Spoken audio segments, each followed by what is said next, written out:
Hi, this is John Rowell for the Rowell Report. Today is Tuesday, January 27, 2026, and it looks like we will be getting retribution from the United States to Iran for the capture of the U.S. Embassy and the expulsion of the United States from Iran by the Islamic State of Iran. So, going back in time, I went to a university, university in Pennsylvania, and in that university, one of the secretaries in an academic office told me about the day that the students in Iran stormed the U.S. Embassy and took away the U.S. Embassy staff as hostages, and how they sang and were happy and proclaimed this as the greatest day in Iran's history, and kind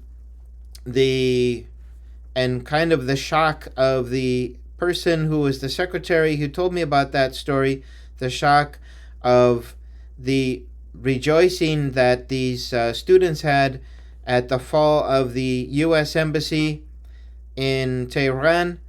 And of course, afterwards, we know that there was an attempted rescue of the hostages, and that hostage rescue attempt failed, and it failed miserably in a fiery crash, I guess, between a cargo plane and a helicopter. There seemed to have been some urgency for them to they came to some meeting point where they were going to strategize and then go and collect the hostages, and there was some urgency, and in the panic to take off, they crashed into each other. At least that's a story that we were given. And so what was left was smoldering wreck, and that came out on television, and that added kind of injury to insult, so to speak. And since then, the following presidents of the United States have been looking for their moment to bring some large-scale retribution to Iran, and it seems like this is what we are going to be getting. If the forces that the United States is grouping off of Iran in the ocean and in the surrounding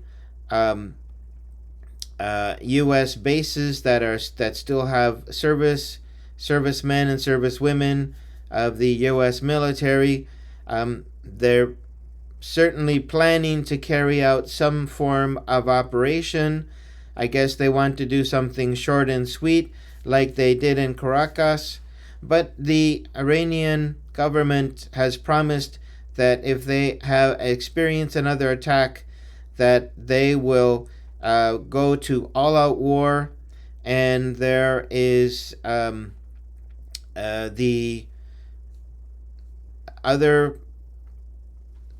Islamic leaders in surrounding countries have also promised that this could be all-out war on U.S. interest and on Israel.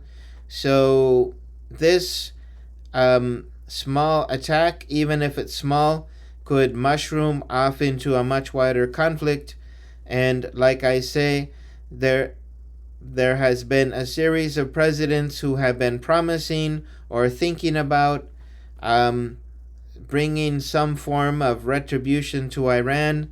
So this has kind of been on the back burner, and this has been moved to the front burner. I think President George W. Bush was also contemplating that for a while, but he was in too deep in Iraq and Afghanistan and was kind of clueless of what to do, and certainly didn't want to overextend the U.S. military. So then we've had Obama, we had Trump, the Biden, and then now it has come to this moment in which President Trump is looking to deliver that retribution, that blow to Iran that many were thinking the U.S. would deliver around the time of the taking of the U.S. embassy, and it never came. So, and of course, if President Trump fails, he will be remembered on a scale of President Carter for a failure. And if he is successful, he may have just achieved of hitting the wasp nest, and then having to hightail it out of there, and then leave the surrounding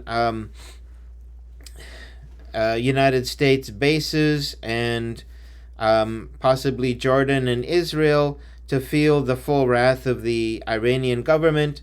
So I think that this is a moment which President Trump needs to think very clearly about what his goal is, what he's trying to achieve.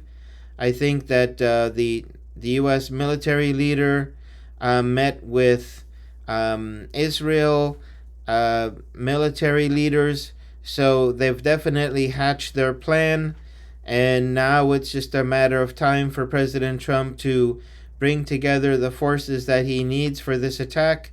I imagine that he'll probably involve some long-range bomber as well. Will this conflict bring in Russia and China? Will any other country intervene? Because, of course, if the bomber is to fly out of the U.S. and head towards Iran, then it'll eventually fly somewhere in the vicinity of China. So will China intervene? I don't imagine it will. Will any other country intervene for this bomber? Will Russian air defenses shoot those bombers down? What will be the status of the air defense in Iran? So we see that there is some estimates that have been made for Iran that were false in this last round of regime change operation, in which they tried to mobilize people onto the streets, create havoc, and then try to create some imbalance and form a group of individuals who would try to attack government buildings and burn them down and remove the Ayatollah, etc. They were using Starlink devices from Elon Musk company, and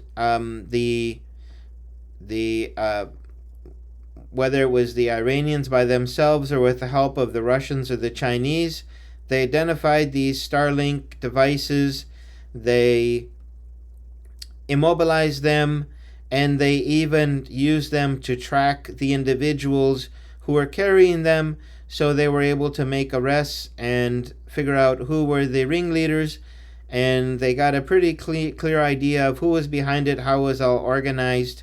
So again, in the first attack against Iran, they were able to bring down the internet and bring down the air defense, but it was only, I guess, for a day or two, and with the help of Russia, they were able to bring all that back online.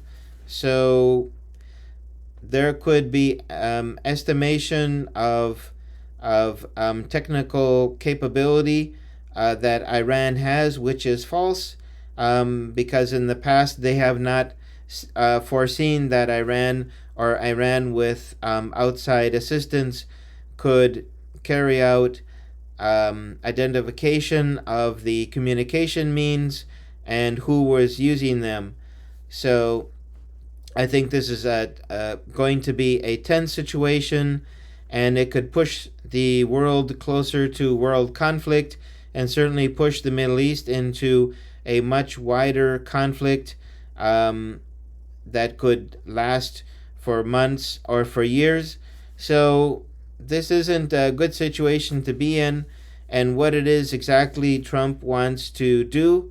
But I imagine that it's this old hatred of Iran, of the Ayatollah, and to simply deliver that retribution for the fall of the U.S. Embassy.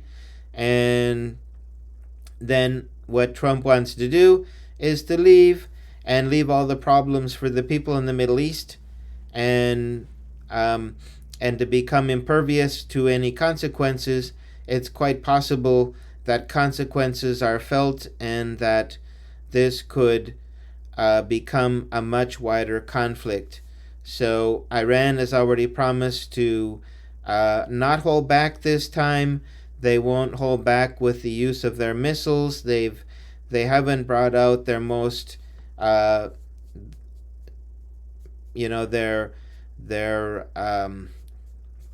what do you call it, the elite or the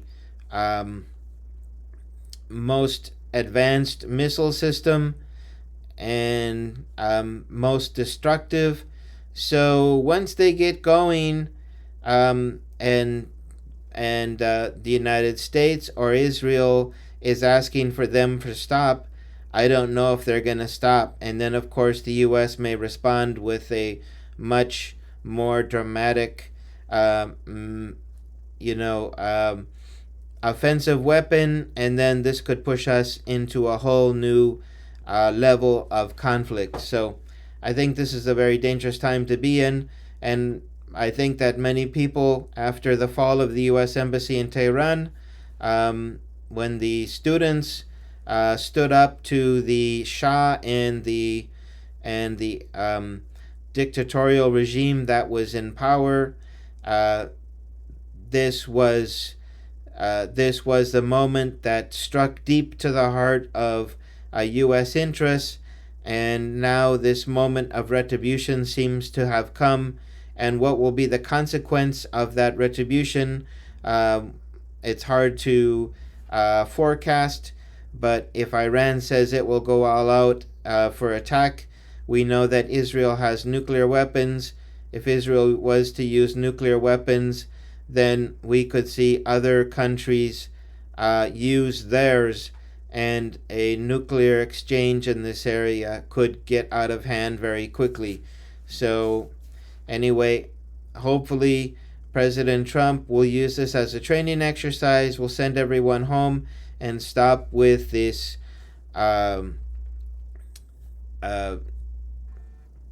unauthorized effort to start a war in the Middle East.